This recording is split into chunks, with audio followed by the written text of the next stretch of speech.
Time with Tina. I am so glad you're with me. It has been a while. The truth is that I've thought about giving up making these videos. I have been under the weather, to say it mildly. I've had really bad health problems that have kept me away. The last video I made was about my books, and this one I'm going back to my usual platform of creating videos that pertain to the Bible and what it says. I think we can all learn together as usual. Remember, I am not a professional. I have never led in my church, but I've been a Christian a long time, almost 30 years practically, and I have read my Bible inside out, and I think I know a little bit enough to teach you some things. So I'm hoping that you will stay tuned. I'm hoping that I could get a little bit more viewers, and at least more viewers, even if it's just 30 or 40, that would be fine. I think I've never made it past 40, but I would be truly blessed if I made it past 40 views. But I thank everyone for watching if they tune in.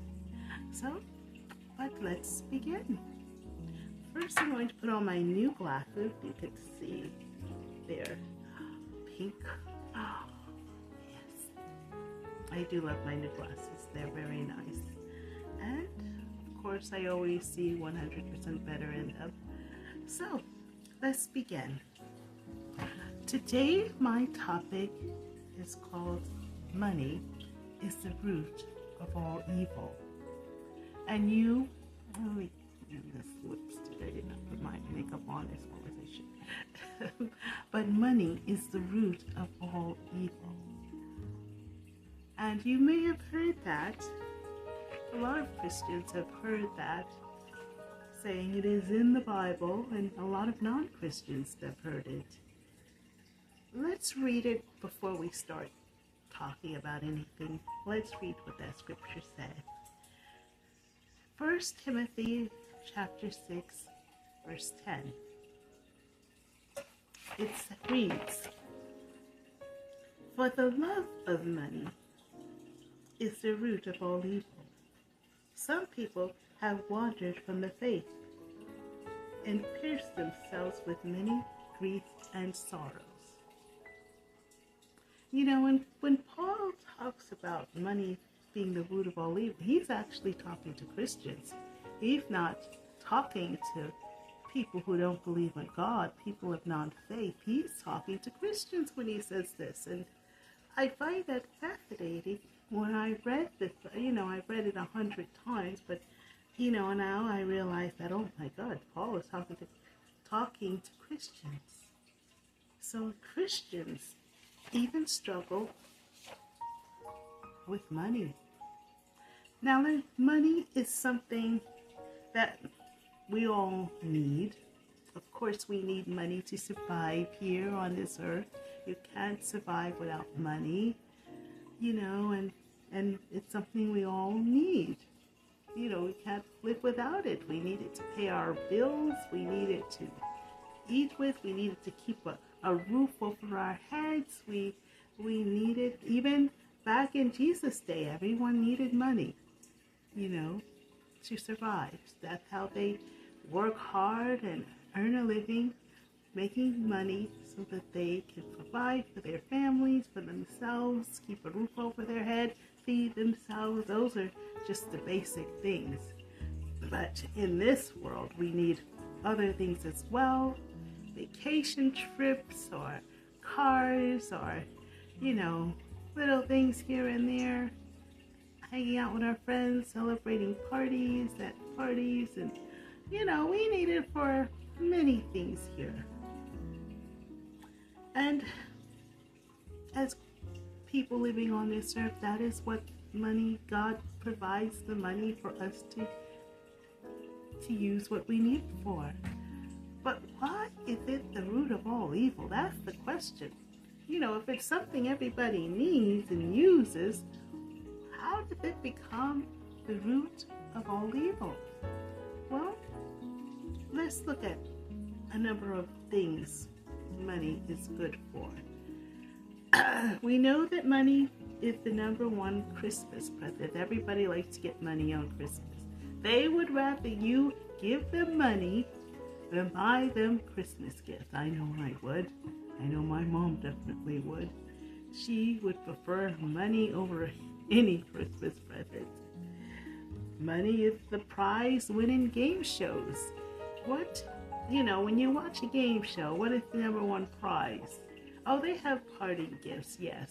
But the number one prize in game shows, if you watch it, like Family Feud, The Pyramid, or any other of these game shows out here, and there's a lot of game shows on TV. Have you noticed that? There's a lot of game shows on TV. But what is the number one thing that people win? Money. And money is the reason people work. You gotta work. Like I said, to pay your bills, all the responsibilities you have living on this earth, you gotta pay your bills. So, those are the basic things people need money on, why we love having money. And it's because we want to pay all these things.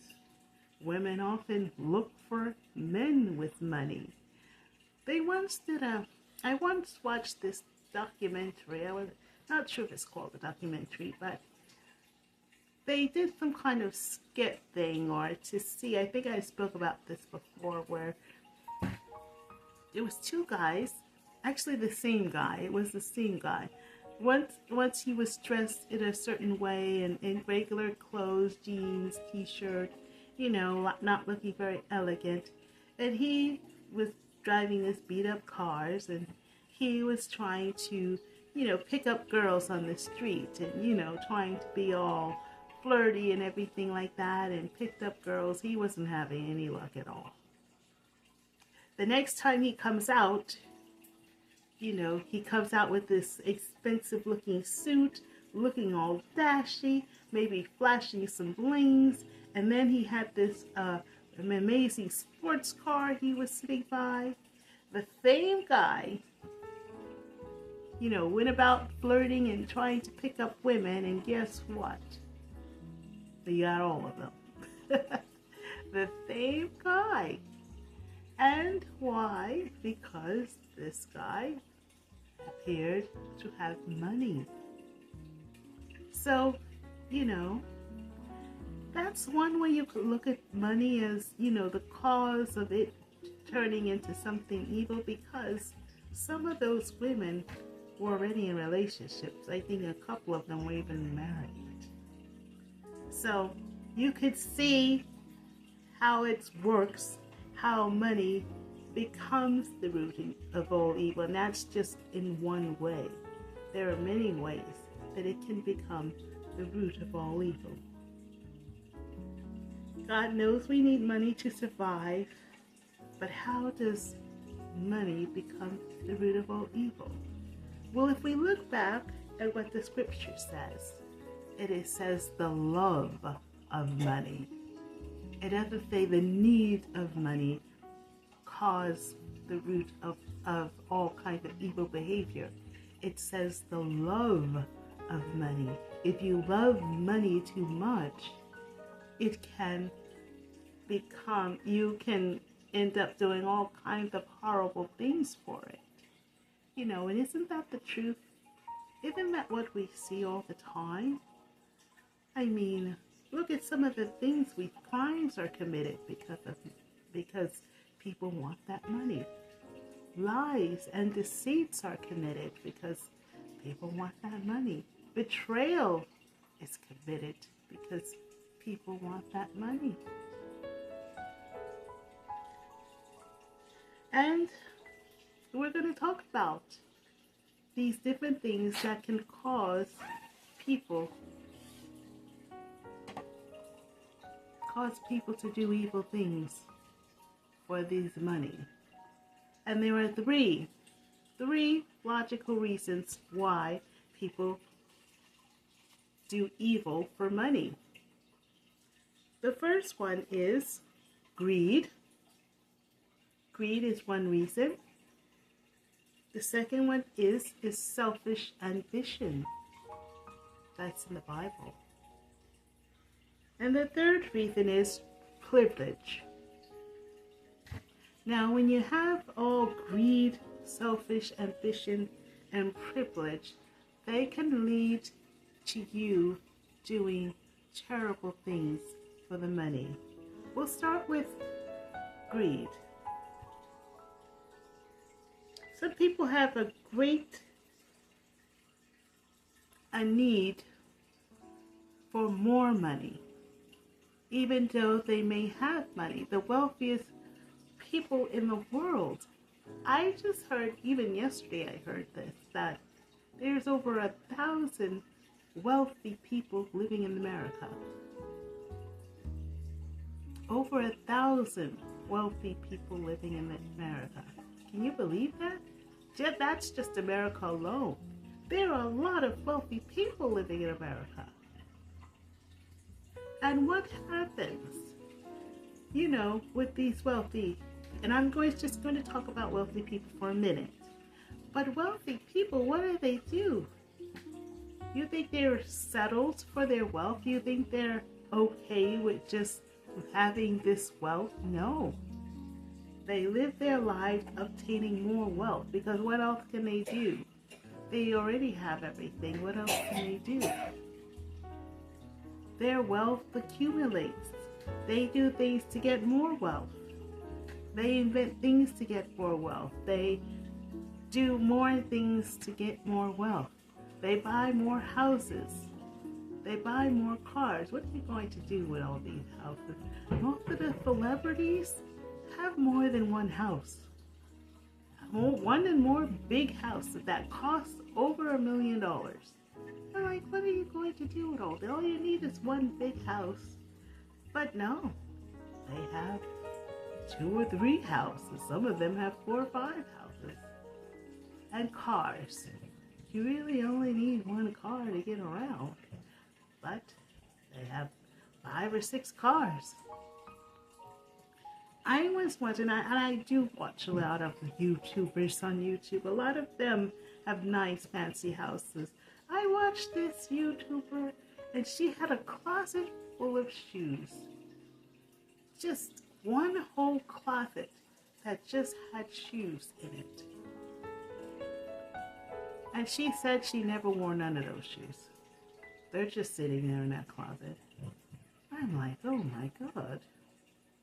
And you'll be surprised at how often that happens.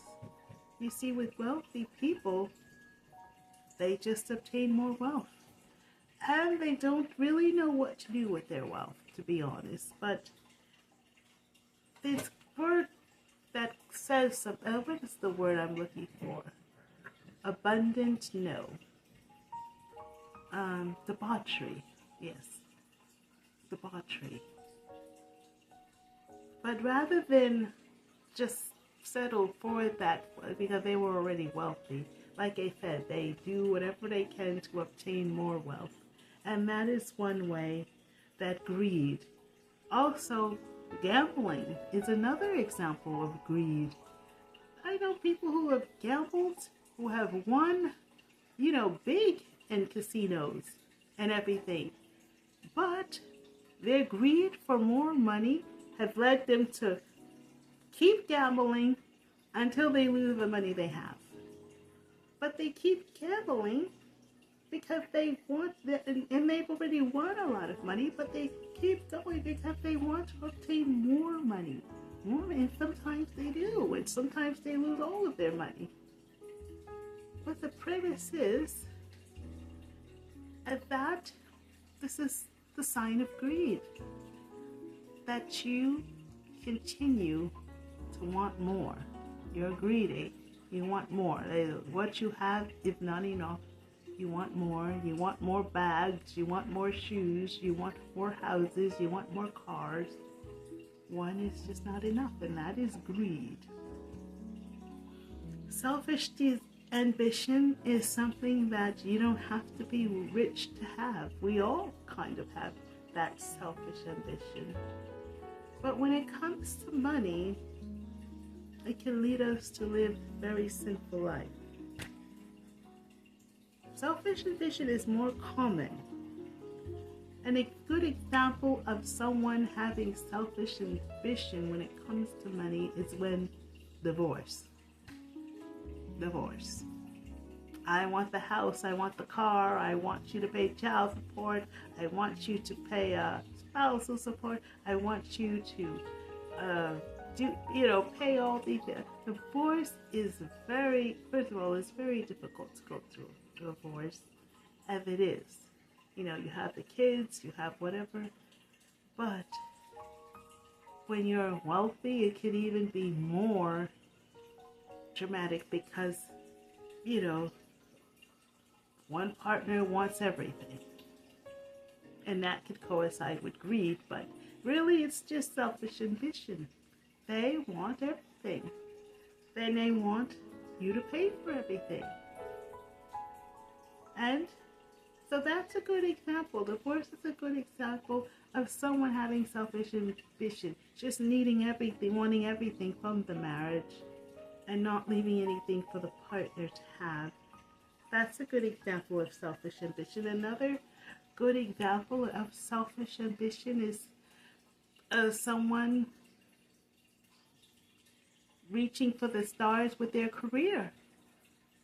They're going and going and going, and they may do terrible things to get to the top of their career because they want more money. Selfish ambition can also lead to people taking the wrong kinds of jobs because they want that quick money. Drug dealers. Sometimes they don't want a job at McDonald's.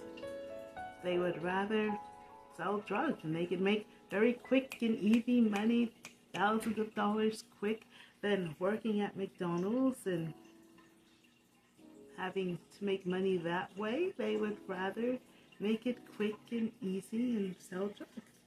That would be a form of selfish ambition. Selfish ambition is about what you can get from someone to better yourself, and it all ties in with money. Most of the time, it's about money, gaining more money. The last is privilege. Privilege. Let's read what prayer. Someone thinking they have a right to this or that thing. Privilege. So the root of all evil is people thinking they have a right to have this money. Or it could not be money, it could be something else, but it's their privilege. They deserve it. Not that they've earned it, but they deserve to have the right to this. And that can basically do with a lot of poor people's mindset. Since they've been poor all their life, they think, oh, I have a right to have money and to live well for a change. And sometimes their ambition would lead them to go after the pursuit of these things to get money. And most of the time, it is the wrong things. It leads people into prostitution, selling drugs, stealing in stores, robbing people on the streets, robbing them for their money, going to stores and stealing things from the store, and prostitution, selling drugs, doing all of these wicked things to obtain money. And sometimes it's about them being poor. Sometimes it is about them taking care of their families, but most of the time it's selfish ambition. You see how all three of these things tie together in a many way? It's greed, selfish ambition, and privilege. They kind of all tie together. But all of them have to do with the root of evil that comes from them needing money. And God says that these people are people and that cannot be trusted with money. Because most of the time people use money very poorly. They don't use it for the right things. I know too many people who use their money for the wrong thing. I cannot include myself because I'm always broke. I am always broke. I never have enough money for anything. So I can't even include myself. But I know people who've had tons of money and they just waste it. They don't buy it on the right thing. Society makes us feel like we should have more in life. We should have the best in life. The best clothes, the best car, the best furniture in our house, the best when we go out, we should eat the best. And, society makes us feel like we should. So we may have this ambition that we're trying to live up to society's standards and live this life. But God just really gives us enough money just, to take care of ourselves. Once in a while we go out and have fun, yes. But we first have to make sure our bills are paid, and sometimes that doesn't happen. People are in debt up to their ears because they have not spent their money the right way. In Luke 16, verse 11, it says, if you have not been trustworthy in handling worldly wealth, who will trust you with true riches? That's what Luke says. If you cannot be trusted with worldly wealth, then it basically says you're not a trustworthy person. But it's true. God, as I said, God would want you not to care about it. And I'm talking about myself too, because being always broke and never having enough money, right now my bank account is minus $10. And we can always think, oh my God, money, I need money, I'm tired of being broke, and I've often thought of this myself, but God does not want us to care about money. He says that He will provide everything for us, and Christians, I'm specifically talking to, Christian, God says that He will provide everything for us. And despite me constantly being broke, I am provided. I am provided with everything I need. Not everything I want, but everything I need. And God does that. He gives you what you need, not so much what I want. Would I mind having a new bag? I wouldn't mind having a new bag, but do I need a new bag? Not really, no.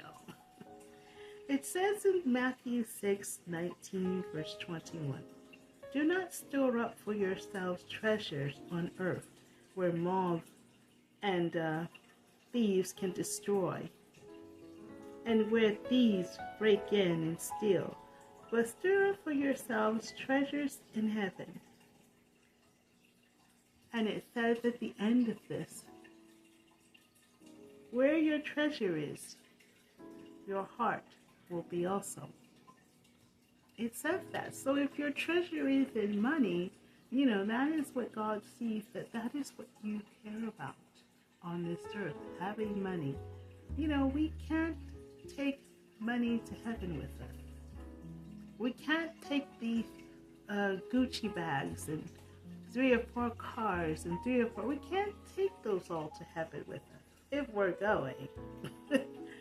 We can't take those anywhere with us when we die. Someone else is going to have those things, or someone else is going to that woman who has a closet full of shoes that she never wore. Someone else is going to have those shoes when she dies.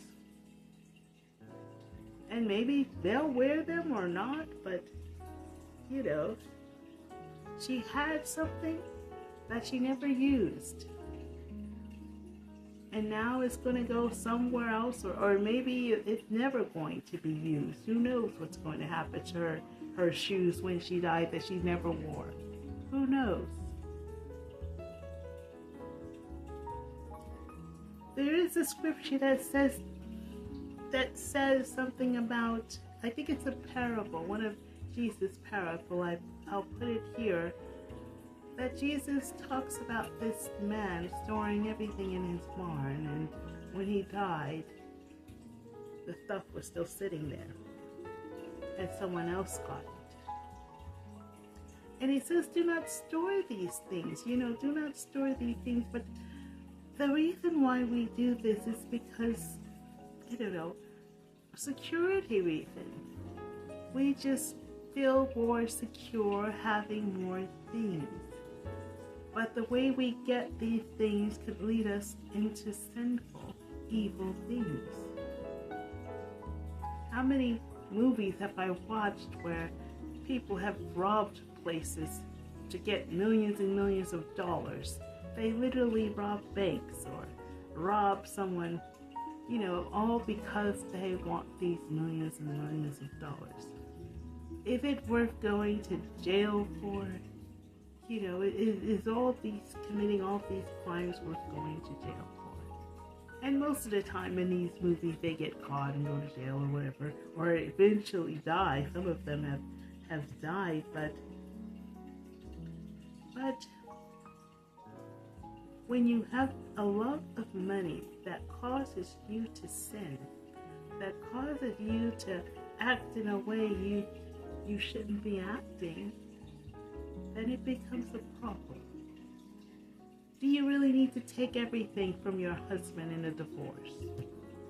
Do you really need to keep gambling till you use the money you have? Do you really need to sell drugs to earn extra money?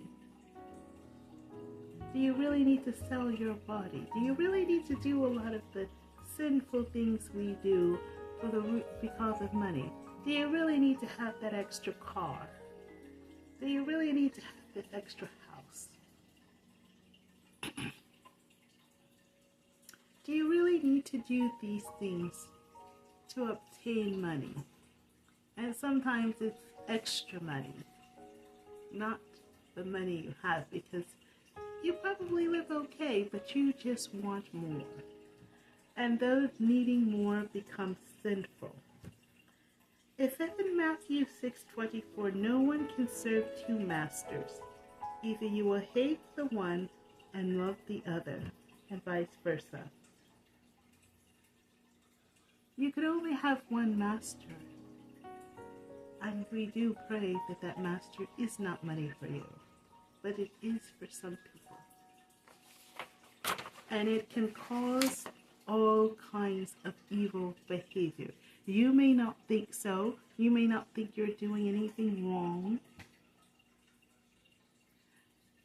But you can be very deceived in your behavior, thinking, well, I need this. Well, I need this.